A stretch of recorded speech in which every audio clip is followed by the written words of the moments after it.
Isabelle.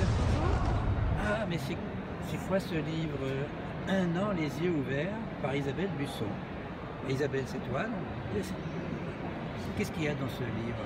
C'est un livre témoignage sur la dernière année de vie de ma sœur, Oui. Gina, qui vivait en Chine et qui, à la suite d'un arrêt cardiaque, s'est retrouvée en état végétatif chronique pendant une année. Et tu expliques donc l'histoire de cette fin de vie, en fait.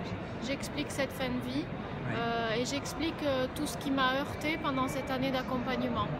Donc dans ce livre, on a tout ça. Alors, un des premiers points, c'est une carence des gens du soin sur ce type de problème, c'est ça? Une carence d'unités de soins dédiées. Il y a une circulaire de 2002 qui prévoit la création d'unités de soins dédiées à ces patients. Oui. Or, elle n'est pas appliquée. Il y a une carence chronique de lits en France pour ce type de patients. Ah oui. Nous l'avons constaté puisque nous avons eu beaucoup de difficultés à trouver un établissement qui l'accueille. Il y a une espèce de chape de silence, hein, comme on pourrait dire, sur cet état. On s'en occupe pas suffisamment. C'est le silence sur le silence. On parle de 1500 patients en France, donc c'est beaucoup pour les proches, c'est peu pour les statistiques. Pour la santé, oui. Et pour la santé. Et alors, ensuite, je regarde. Ensuite, il y a une espèce de déni des souffrances, c'est ça? Parce que comme les gens sont inconscients, on dit ils n'ont pas la peine, c'est pas la peine d'avoir des soins, c'est ça? C'est pas exactement ça, il y a un discours ambivalent. Il y a celui du médecin qui, lui, est derrière son écran et regarde les dernières IRM cérébrales, Oui. et pas le patient. Il y a les équipes qui sont conscientes de la souffrance de ces patients, Oui. et les proches, mais dans le corps médical, il y a un déni de la souffrance, au prétexte qu'un patient inconscient serait réputé ne pas ressentir, ne pas avoir de ressenti, ne pas avoir de souffrance. Or, nous, on regardait sur son visage toutes les expressions de sa souffrance. Ah oui. Mais le cadre légal, alors c'est quoi exactement? Alors, le cadre légal est bancal. Ce qu'on appelle la loi Leonetti, c'est ça? La loi Leonetti, donc nous avons constaté sur la dernière partie de sa fin de vie où elle était en soins palliatifs que la loi Leonetti, c'est cette fameuse loi qui laisse mourir sans aider à mourir. C'est-à-dire Oui. C'est qu'elle est morte ambigu, de faim et de soif. Ah oui. Elle est morte avec l'arrêt de l'hydratation et de l'alimentation. Et elle est morte avec un traitement à base de morphine et aucune sédation complémentaire. Sédation, ça veut dire quoi? Le fait d'amener des sédatifs complémentaires pour que la mort soit adoucie. Donc elle a agonisé pendant 6 jours et 6 nuits sous nos yeux.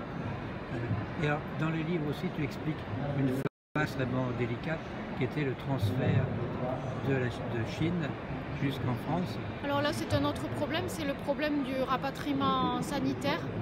Et c'est vrai que beaucoup de Français comme ma sœur ne gagnent pas suffisamment bien leur vie dans les pays étrangers pour adhérer à la CFE qui coûte 500 € par mois. Et elle n'avait pas d'adhésion, donc il a fallu passer par le Quai d'Orsay et son rapatriement a coûté 53 000 € pris en charge par la famille. Ah oui. Et donc quand elle est arrivée en France, c'était très compliqué en plus de trouver un hôpital. Aucun hôpital ne voulait l'accueillir. Parce que les services de réanimation estimaient qu'ils n'étaient pas adaptés puisqu'elle était réveillée. Les services de neurologie nous disaient qu'elle encombrerait un lit. Et les centres de rééducation, avec ces mots-là, et les centres de rééducation ne la voulaient pas parce qu'elle n'était pas consciente et ne pouvait pas répondre à un ordre simple. Et alors, si j'ai bien compris aussi, après cette expérience douloureuse, tu as l'intention de militer ou de créer une association de gens qui sont dans la même famille. Oui, je n'en resterai pas là, je voudrais être le porte-parole de ces patients silencieux et de leurs familles qui souffrent. Et créer un lieu d'échange. C'est en cours de réflexion, essentiellement en passant par les réseaux sociaux et la création d'une page Facebook. D'accord. Et donc, il y a tout un tas de croyances.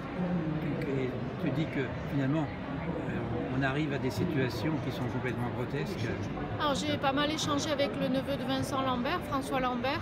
Oui. Et effectivement, on est dans une situation ubuesque où même si la loi a tranché, le Conseil d'État a tranché sur le cas de Vincent Lambert, or il est toujours en vie. En vie en vie en état végétatif, Oui. car la famille se déchire au sujet de cette décision médicale. Mais la famille se déchire parce qu'elle pense qu'un jour on pourrait trouver un... Parce qu'une partie de la famille a des croyances et pense qu'il pourrait Religieuse, peut-être du coup. religieuse et pense qu'il pourrait peut-être se réveiller Avec un miracle. avec un miracle.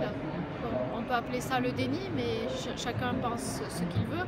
Et l'autre partie de la famille pense que Vincent Lambert, qui était infirmier, n'aurait pas voulu ça. Ah oui. Or, comme il n'avait pas pu exprimer par écrit son consentement de son vivant, on est dans cette situation-là. Donc en conclusion, il faut militer ou il faudra soutenir cette association que tu vas organiser, c'est ça? Oui, témoigner, aller voir les politiques et essayer de faire que les lignes bougent. Voilà. Et donc ce livre, je le rappelle, c'est édité chez les éditions Kawa. Et écoute, je te souhaite bonne chance.